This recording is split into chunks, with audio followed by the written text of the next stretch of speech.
Baik, bismillahirrahmanirrahim. Assalamualaikum warahmatullahi wabarakatuh. Alhamdulillah, wassalatu wassalamu ala rasulillah wa ala alihi wa sahbihi wa man walah, amma ba'd. Alhamdulillah, teman-teman sekalian, puji syukur kita panjatkan kepada Allah. Begitupun juga salawat serta salam kita haturkan kepada Nabi Muhammad SAW. Pada kali ini, teman-teman, pada kesempatan hari ini, insya Allah teman-teman sekalian, saya ingin melanjutkan dari video kemarin ya. Jadi kemarin itu ada orang yang saya mendengarkan orang murtad gitu ya. Dia murtad itu seolah-olah menyalahkan takdir gitu ya, teman-teman semua. Nah, saya ingin menjelaskan sedikit teman-teman sekalian mengenai takdir, bahwa ternyata apa yang dia katakan bahwasanya dia murtad itu karena takdir, itu adalah sesuatu yang keliru ya. Karena kenapa? Karena dalam Islam itu Allah senantiasa ketika sudah dalam ayatnya Allah tuh bilang dalam ayat Al-Qur'an ya, wa nafsi wa masawwaha fa'alhamaha fujuraha wa taqwaha. Gitu loh. Ketika Allah Subhanahu wa taala menciptakan manusia gitu ya, dan manusia itu sudah bernafas, maka Allah kasih dua jalan. Wa nafsi wa masawwaha fa'alhamaha fujuraha wa taqwaha. Ada jalan fujur dan jalan takwa gitu ya. Dan jalan fujur dan takwa ini bisa manusia pilih, gitu kan ya. Bisa manusia pilih, dan setiap pilihannya Allah kasih konsekuensi, gitu loh. Jelas ya. Dan ini juga mungkin kadang-kadang yang materi takdir ini adalah kadang-kadang yang membuat umat muslim sendiri itu bingung gitu. Kenapa? Karena kita kan selalu senantiasa belajar ya bahwa ada takdir baik dan takdir buruk. Nah gitu. Kadang yang blundernya adalah ketika kita memahami takdir buruk gitu, gitu loh. Maksudnya apakah benar Allah tuh menciptakan takdir buruk kan gitu ya. Sebenarnya kan gitu logikanya gitu ya. Dan ternyata tidak. Allah tuh nggak pernah sama sekali menciptakan takdir buruk buat hambanya, nggak pernah. Semua takdir dari Allah tuh baik gitu kan. Hanya saja persepsi hamba terhadap situasi itu yang membuat takdir, yang seolah-olah mengatakan takdir itu buruk gitu loh. Karena dia miskin, karena dia nggak punya pekerjaan, karena dia belum nikah dan sebagainya macamnya, seolah-olah bilang, oh, takdir gue buruk banget. Enggak, padahal itu bukan. Itu bisa jadi yang terbaik buat dia kan gitu ya. Nah makanya di dalam di dalam pembahasan qada dan qadar itu, semua itu kita tuh dibagi dua hal teman-teman sekalian. Ada ranah di dalam kode dan kodar itu, ada ranahnya gitu ya. Ada ranah yang kemudian Allah itu bisa berkuasa di situ dan tanpa harus ada intervensi manusia. Dan ada juga pilihan manusia yang bisa dia pilih. Contoh misalnya tsunami misalnya. Nah, tsunami kan dari Allah kan gitu ya. Itu gitu, kalau seandainya misalnya ada sesuatu musibah tsunami. Nah, itu bukan karena apa ya, gara-gara dia nih, bukan, itu semua dari Allah gitu loh, gitu ya. Dan juga misalnya dan tugas kita ketika dalam keadaan tsunami itu menyelamatkan diri kita gitu loh. Semaksimal mungkin. Ya, itu karena tugas kita ya, apa yang kita bisa pilih ya itu. Kita menyelamatkan diri kita gitu loh. Terperkara nanti berarti tsunami-nya jahat tuh. Itu bukan. Jadi kadang-kadang kita tuh suka mencampur adukan antara aktivitas Allah dengan aktivitas kita gitu. Berarti Allah gini dong, enggak. Makanya kalau sesuatu apa-apa yang nggak bisa kita jangkau ya, maka kita lihat dalil gitu. Kita lihat Al-Quran bagaimana. Ada misalnya kematian misalnya. Kematian itu juga adalah takdir. Tapi bagaimana cara kita meninggal mati gitu ya, itu bisa kita pilih.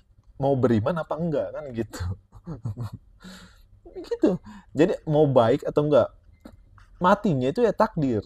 Kita nggak bisa pungkiri itu. Kita juga nggak tahu kapannya. Nah kalau mau tahu mati itu takdir, tahu dari mana? Tahu dari dalil gitu. Cari dalilnya. Nah itu mati. Kalau perkara-perkara yang nggak bisa kita kuasai, maka cari dalilnya gitu. Tapi kalau seandainya masih ada perkara-perkara yang bisa kita pilih, itu kita pilih yang baik, dan itu juga ada dalilnya kan gitu. Nah kadang-kadang gitu teman-teman kita, dan juga sama murtad gitu loh. Murtad juga sama. Murtad itu ya bukan sebuah takdir gitu loh. Itu adalah pilihan dia. Bahkan berislam pun itu adalah pilihan. Berislam pun menyembah Allah itu adalah pilihan. Allah bilang gitu dalam Al-Quran, dan dalam Islam juga dipahami seperti itu. Nggak ada yang tahu tuh ujuk-ujuk misalnya, dan sangat-sangat tidak dianjurkan oleh para ulama ya. Ketika ada seorang beriman yang beriman cuman karena ikut-ikutan, tanpa dia harus berpikir, tanpa dia harus memilih terlebih dahulu. Makanya dalam Islam itu ada apa? Ada pelajaran akidah akli ya. Akidah yang dilandaskan dengan proses berpikir, yaitu tentang pilihan sebenarnya kan gitu. Nah, ini dan juga masalah takdir itu juga kita dipecah belah menjadi beberapa golongan kan gitu. Ada Mu'tazilah, maksudnya Qadariyah gitu dan Jabariyah, dan orang ini tuh yang kemarin murtad sama Mas Joseph itu dia tuh masih belajar konsep Qadariyah misalnya gitu ya. Yang mengatakan kalau Qadariyah itu kan berpaham bahwa semua yang aktivitas yang bisa manusia lakukan itu ya karena manusia itu sendiri kan gitu, termasuk takdir misalnya. Ya benar sih, tapi jangan nyalain takdir Allahnya kan gitu ya. Tapi gitu ya. Terus juga ada Jabariyah yang udah semua ini dari Allah gitu. Semua ini apa-apa semua dari Allah. Kita tuh nggak usah cari rezeki, nanti juga rezeki datang sendiri kan gitu. Padahal Allah itu sudah menetapkan rezeki. Tugas kita jalan aja kan gitu. Kadang-kadang orang tuh suka kayak gitu, gak usah takut perkara rezeki nanti Allah kasih, iya ngerti, cuman kan kita ada juga Allah wajibkan untuk berusaha kan gitu. Kalau nggak dapet ya bukan masalah kita, itu kan semua ketetapan Allah gitu. Tugas kita yang penting sudah selesai gitu, sudah mencari, sudah berusaha dan sebagainya macamnya kan gitu. Nah jadi itu teman-teman sekalian, jadi kadang-kadang ya ya mungkin ini buat buat kita juga ya, harus mempelajari juga gitu. Nah, dan ternyata kan kalau masalah qada dan qadar ini sebenarnya kan pada dasarnya pembahasannya kayak gini ya. Sesungguhnya dasar pembahasan atau permasalahan ini adalah pertanyaan. Nah, ini, apakah manusia itu dipaksa untuk melakukan atau meninggalkan sesuatu perbuatan baik atau buruk, ataukah ia diberi kebebasan memilih? Kan gitu. Sebenarnya pertanyaan gitu ya. Apakah saya itu murtad karena saya itu dipaksa oleh Allah? Dan juga apakah itu karena diri saya sendiri kan gitu ya. Nah, inilah yang menjadi dasar pembahasan masalah qada dan qadar, yaitu perbuatan manusia, karena perbuatan manusia merupakan hal yang diindra bahkan dapat dirasakan, maka dalil-dalilnya pun bersifat akli gitu ya. Nah, nanti insya Allah akan gitu. Jadi mungkin kayak gitu ya teman-teman sekalian. Jadi apa-apa jangan pernah nyalain takdir. Kita kita itu gini, kita itu berusaha dengan semaksimal mungkin terhadap apa yang bisa kita kuasai saja gitu loh. Kalau seandainya perkuasaan hal-hal yang tidak bisa kita kuasai gitu loh, ya itu nggak usah perlu dipikir-pikir, nggak usah perlu oh jangan-jangan nggak perlu kayak gitu gitu loh. Tugas kita tuh untuk berusaha aja gitu loh, untuk menjadi hamba yang baik gitu kan ya. Bagaimana Allah nanti kita masuk surga apa enggak gitu, itu perkara Allah gitu loh. Yang penting tugas kita insya Allah baik, dan saya ingat pahami satu hal aja ya. Setiap pilihan itu akan berkonsekuensi gitu. Ada apa namanya resikonya. Termasuk pun murtad gitu. Allah udah kasih resikonya. Orang beriman Allah kasih resiko, orang orang murtad Allah kasih resiko.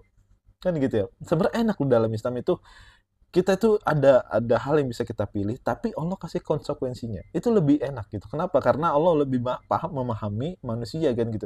Kalau misalnya kadang-kadang manusia itu suka misalnya berbuat salah, oke. Tapi Allah kasih pilihannya lagi. Allah kasih jalannya lagi. Kalau kamu buat salah begini caranya, begini caranya. Dan itu bisa kita pilih. Kenapa Allah ngasih pilihan terhadap manusia? Ya terserah Allah lah. Ngapain kamu nanya saya kan gitu. Itu kan Tuhan kan gitu ya, terserah Tuhan mau gimana gitu. Yang penting kita, nah kalau misalnya lo berarti Allah nggak adil, nah itu kalau bilang Allah nggak adil berarti dia mencoba mencampur adukan urusan kita dan aktivitas Tuhan gitu, aktivitas kita dan aktivitas Tuhan. Dan seperti itu teman-teman sekalian, jadi mudah-mudahan ya kita makin paham dalam agama Islam, dan saya juga terus harus belajar karena ini ternyata masih dipahami salah oleh beberapa orang yang belum masuk Islam, dan juga tentu dari internal kita juga gitu ya. Mudah-mudahan bermanfaat dari video ini. Barakallahu fikum. Wassalamualaikum warahmatullahi wabarakatuh.